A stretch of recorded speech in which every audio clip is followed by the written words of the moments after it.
मंत्री जी माननीय मंत्री जी, माननीय मंत्री जी। अध्यक्ष महोदय,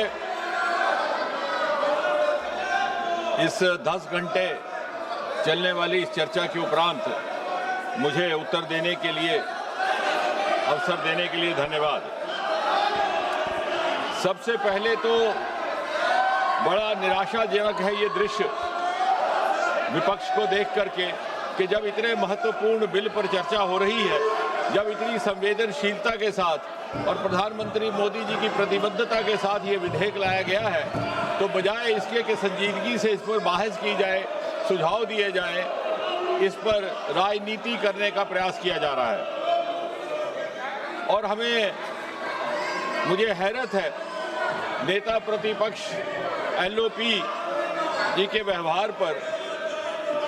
उन्होंने जिन अपशब्दों का इस्तेमाल किया वो अनपार्लियामेंट्री तो है ही है, बल्कि इतना अनपार्लियामेंट्री एक्सप्रेशन है वो, मैं अपने बुक से नहीं बोलूँगा, कि यदि कोई व्यक्ति या माननीय सदस्य अपने आप को भी इडियट समझे तो वो नहीं कह सकता, सदन के बाहर जाकर के कह सकता, हाउस में नहीं कह सकता। मुझे हैरत है कि नेता प्रतिपक्ष जिनका एक रुतबा रहता है, उनको ये बेसिक पार्लियामेंट्री नॉर्म्स की जानकारी नहीं। और इसलिए जब वो कहते हैं कि मैं किसी व्यक्ति विशेष के बारे में ये शब्द इस्तेमाल नहीं कर रहा, तो कई बार ये शंका होती है कि क्या वो छात्रों के लिए कर रहे हैं। और अगर ये बच्चे जो हमारा भविष्य भी है, हिंदुस्तान का मुस्तकबिल भी और विकसित भारत के उज्जवल नागरिक भी, यानी उनको अगर इडियट कहा जाए तो इससे और ज्यादा दुर्भाग्यपूर्ण कुछ नहीं।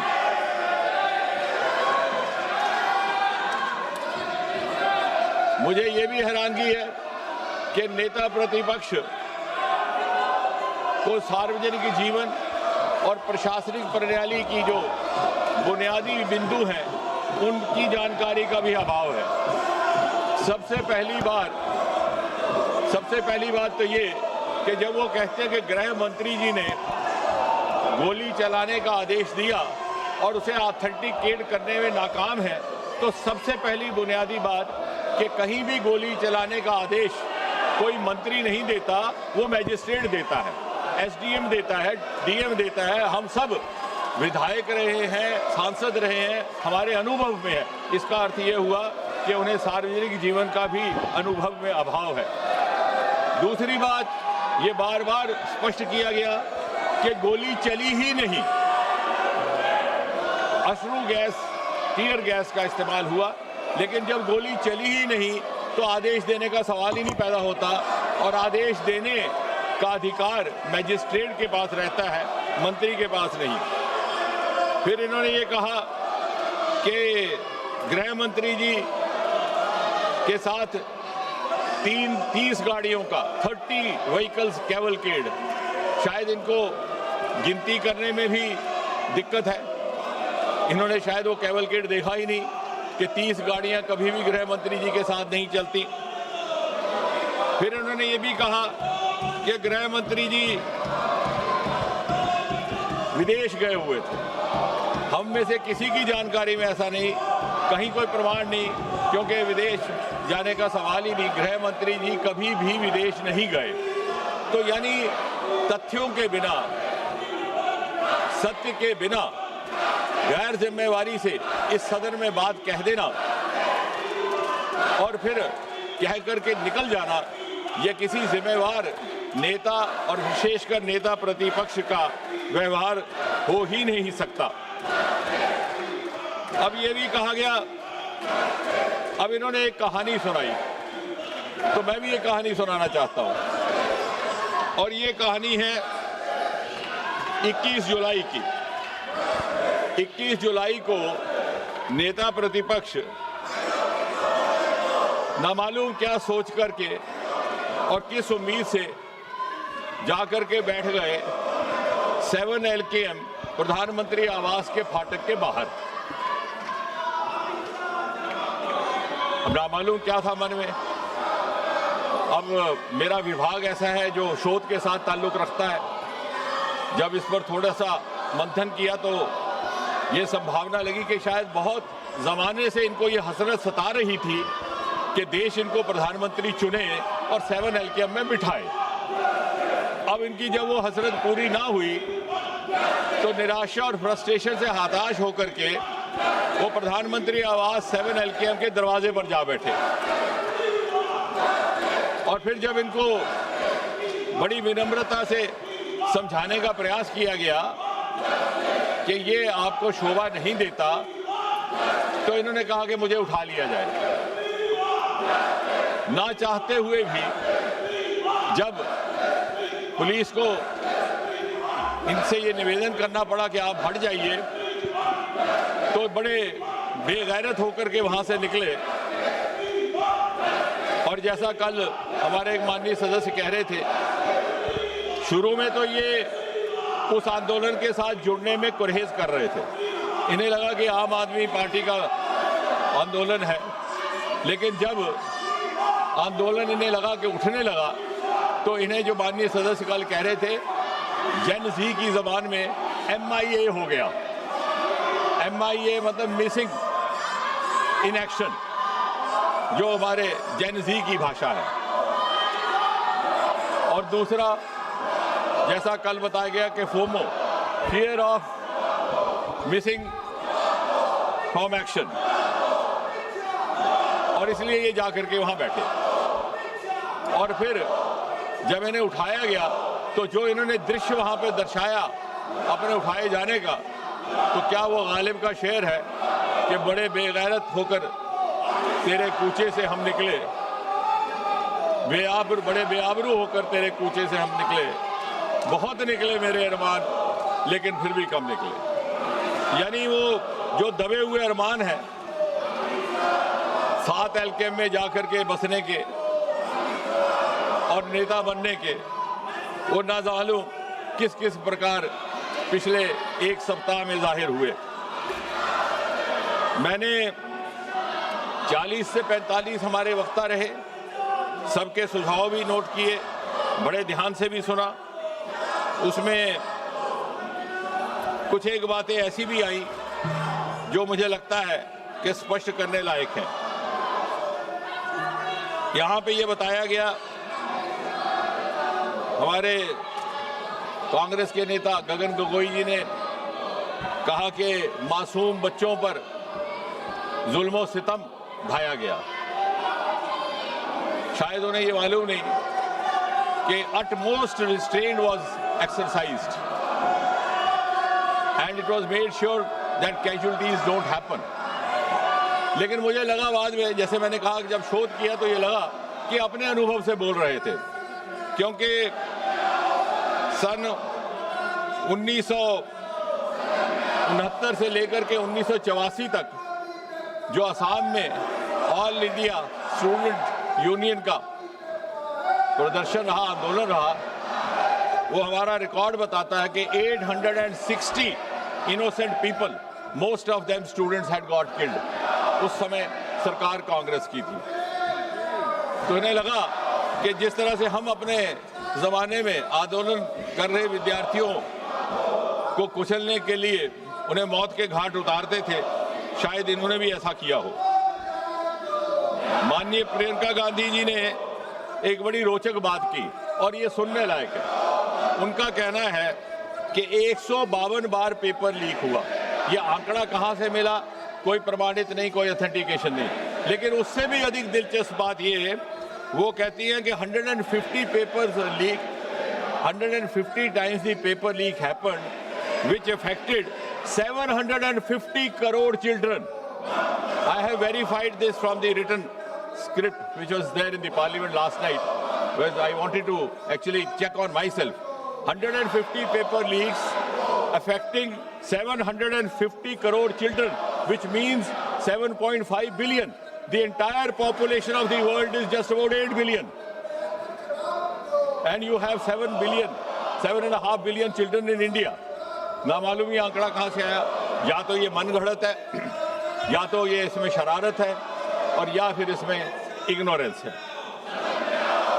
उन्होंने कहा कि सन 2024 के बाद जब ये एक्ट लगा था कोई कार्रवाई नहीं हुई। शायद उन्होंने ये अध्ययन नहीं किया कि 52 FIR लग चुके हैं पिछले 2 वर्ष में जब से ये एक्ट बना, जिसमें से 29 है प्रिवेंशन ऑफ अनफेयर मीन्स और 23 है भारत संहिता के लिए। इसी तरह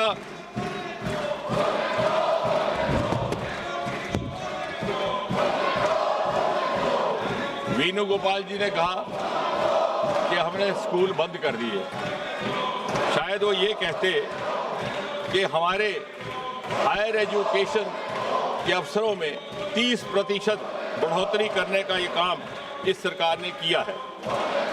we have increased the number of universities from 760 to 1,293. I am not saying anything without evidence. The number of higher education institutions has been increased from 51,534 to 64,896. इसी सरकार ने tribals के लिए एकलव्य विद्यालय भी बनाए और इसी सरकार ने national education policy 2020 lie, which is a game changer and which should have happened actually. वो एक आपका अधूरा काम और आपका पाप था। उसका नॉमेनक्लेचर भी गलत था। Human resource development is a nomenclature used in the corporate sector and other places to refer to personnel management and you had made young children prisoners of the subjects chosen for them in class 12 by their parents, by their guardians, by their elders. NEP 2020 has liberated our adolescent children from these subjects that they took up for class 12 and given them an aptitudinal freedom. अर्थात यदि कोई माता पिता अपने बच्चे को 12वीं कक्षा में 12वीं जमात में मेडिकल के सब्जेक्ट चुनने के लिए इसलिए हिदायत देते हैं कि उन्हें ये उम्मीद होती है कि वो आगे चल करके डॉक्टर बने और किसी कारण वो नहीं बन पाता, तो पिछले जैसे हालात नहीं कि वो BSc भी उन्हीं सब मजमून में करेगा, MSc भी उसी सब्जेक्ट में करेगा, PhD भी उसी सब्जेक्ट में करेगा, ना चाहते हुए भी he becomes prisoner of the subjects. Here we have entry exit. अगर वो डॉक्टर नहीं बना और उस डॉक्टर बने बगैर वो सब्जेक्ट्स को आगे अध्ययन जारी नहीं रखना चाहता तो वो लिटरेचर में जा सकता है, मैथमेटिक्स में जा सकता है। There is a democratization of higher education across the country. और इतना ही नहीं, यही वो सरकार है जिसने मेडिकल एजुकेशन में भी, क्योंकि मेडिकल एजुकेशन के हवाले से बात हो रही है, एम्स की संख्या 7 से लेकर 22 तक बढ़ा दी।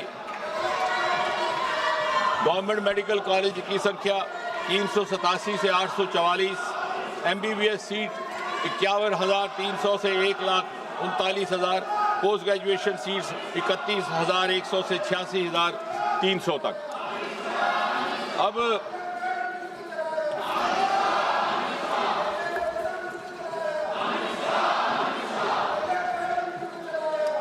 मुझे तो चाहते तो हम ये थे कि इस बिल पर गंभीर चर्चा होती, क्योंकि जिस तरह से प्रधानमंत्री जी ने बड़ी संवेदनशीलता के साथ कार्रवाई की है, अभी हाल ही में जो पेपर लीकेज हुआ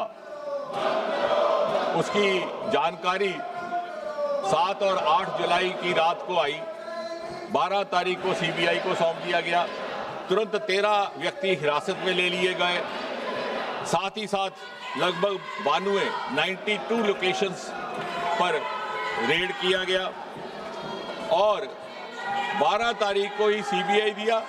और मुझे ये कहते हुए तसल्ली है कि कल चार्जशीट फाइल हुआ और आज से वो ट्रायल भी शुरू हो गया इस नए कानून के तहत, जिसके अनुसार पूरा का पूरा फैसला 5 महीने में मुकम्मल हो जाएगा। पहले 2 महीने में इन्वेस्टिगेशन, इंटेरोगेशन और अगले 3 महीने में एंड इसलिए जब आप इसके अतिरिक्त अगर आप युवाओं की बात करते हैं तो इसके अतिरिक्त सरकारी नौकरी की मानसिकता से बाहर निकालने का काम और अन्य विकल्प भी इसी सरकार ने पैदा किए। जब आपने सरकार छोड़ी तो इस देश में स्टार्टअप की संख्या केवल 350 थी, आज बढ़कर के 2,30,000 से ऊपर हो गई। हम तीसरे दर्जे पर आन खड़े हो गए। और इसलिए बहुत समय ना लेता हुआ मैं सीधा इस बजट के विषय में थोड़ी एक बात करके अपनी बात को समाप्त करूंगा, क्योंकि आप इस समय आपका भी उस तरह का नहीं है।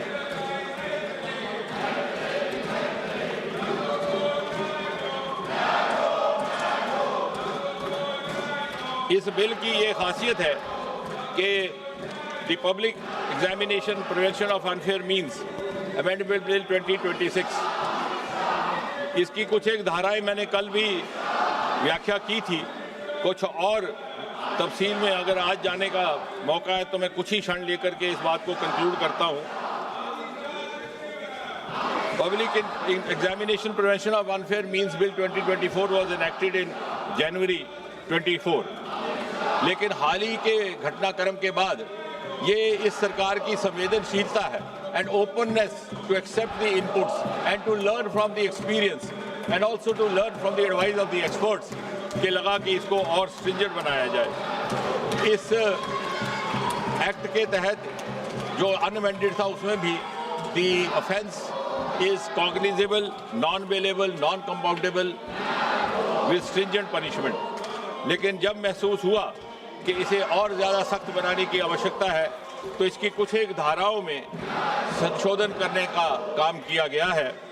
सबसेक्शन 1 ऑफ सेक्शन 10, पर्सन और person involve in malpractice, सरकार की अवधि थी 3 से 5 साल and fine up to 10 lakh, उसको बढ़ा करके 5 से 10 साल किया गया और जुर्माना 50 लाख तक। सर्विस प्रोवाइडर, जिसकी परिभाषा मैं कल दे चुका हूं इन माय इंट्रोडक्टरी रिमार्क्स, उनका फाइन था पहले 1 करोड़ तक, उसे बढ़ा करके 5 करोड़ कर दिया गया और उनको 4 साल के बजाय 8 साल तक कोई और एग्जाम कंडक्ट करने पर बाधित कर दिया गया। डायरेक्टर और मैनेजमेंट की सज़ा 3 साल से लेकर 10 साल से बढ़ा करके 5 साल से 10 साल तक कर दी गई। फाइन 1 करोड़ से बढ़ा करके 5 करोड़ तक कर दिया गया। और इसी